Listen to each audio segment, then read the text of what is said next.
Assalam, ina yi wa kowa fatan alkhairi. Sunana Taha Aminu Chindo. Ga waɗanda ba su yi rubuta jam a kwamfuta ba, wannan bidiyo naku ne. Abu na farko da za ku fara yi da zaran kun shiga exam hall shine za ku jira umarni daga invigilators. Da zaran sun ba ku umarnin ku fara, za ku yi typing na jam registration number ku a cikin box da ke screen na kwamfutan ku, sai ku danna alamar login. Daga nan zai buɗe muku wani shafi a cikin screen na kwamfutan ku. A gefen dama na screen na kwamfutan ku za ku kalla hoton ku, sunan ku da shekaran da kuka yi rijista da CBT center da za ku rubuta jam. Idan kun kalli wani kuskure a ɗaya daga cikin abubuwa da na lissafo, kuna da daman da za ku ɗaga hannu kai tsaye ku kira invigilators. A ɗayan gefen screen naku kuma za ku kalli 4 subject da kuka yi rijista, wanda English yana ɗaya daga cikin compulsory subject da saura ukun da kuka yi rijista. Shi ma idan kun kalli wani kuskure a ɗaya daga cikin subject da ba ku yi rijista ba kuma an samu ku shi, kuna da daman da za ku kira invigilator kai tsaye, zai zo ya duba muku. Sai ku danna start exams. Za ku iya farawa da base subject ɗin da kuka fi ganewa, sannan za ku iya skipping na question. Idan ka amsa number 1 za ka iya zuwa number 7 ko number 10 ko number 20, amma daga baya za ka dawo ka amsa waɗanda baka amsa ba. Sannan duk question ɗin da kuka amsa za ku kalla ya canja kolo.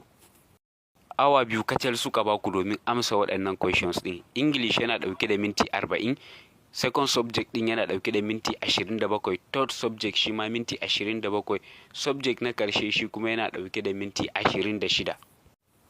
Abu na gaba sai keyboard keys, ma'ana yadda ake amfani da keyboard wajen amsa questions. Idan A ne amsa za ka danna A a cikin keyboard naka, in B ne, in C ne, in D ne, duka za ka danna a cikin keyboard naka.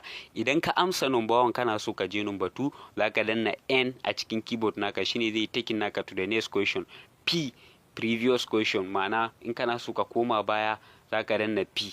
Idan ka gama amsa questions ɗinka gaba ɗaya, kana so ka yi submitting na ansa ɗin gaba ɗaya, za ka danna alama ta S, shine zai baka daman ka yi submitting na duk wani question ɗin da ka amsa gaba ɗaya.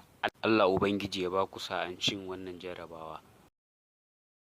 Wadda ya ɗauki nauyin wannan program shine His Excellency Distinguished Taraba Central Senator Abubakar Umar Tutare, inda ya ce a bi duk 16 local government da ke Taraba State, a bi makarantu ana wannan program ɗin, ana raba wa students learning material, ana kuma guiding nasu yadda za su yi amfani da computer wajen amsa jam questions.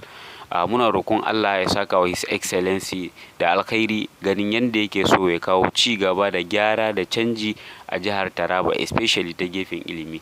His Excellency ya ce ba iya jihar Taraba kaɗai ba, duk wani mutum da muka san zai amfana da wannan abu mu yi yadda za mu isar da sako, shi yasa muka yi wannan bidiyo domin kowa ya amfana. Muna roƙon Allah saka masa da alkhairi, Allah cika masa burinsa na ganin cewa ya kawo canji a jihar Taraba gaba ɗaya.